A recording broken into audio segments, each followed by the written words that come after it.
So hi guys, today's video magluluto tayo ng kinamatisang salmon. Ayan, dahil solo lang ako, so ito ang ating kinamatisang salmon.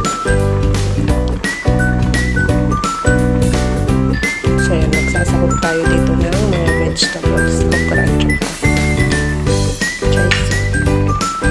Ayan, nalagyan na natin itong fish natin dahil matagal nang kumukulo itong ating kamatis, ginger, onion at saka garlic. So may konting salt and pepper lang yun guys. Then also lagyan na rin natin yung rice finger dahil medyo matagal itong lagyan. So ayan, favorite ko yung ladies finger.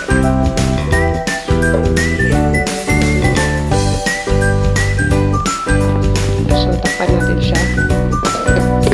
Lutuin lang natin yung vegetable. And then, ilalagay na natin ito sa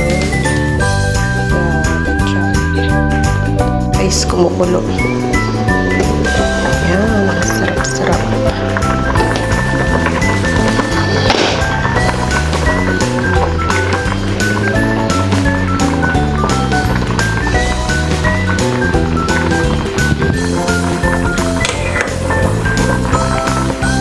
So, dahan-dahan lang yung pag-hawag.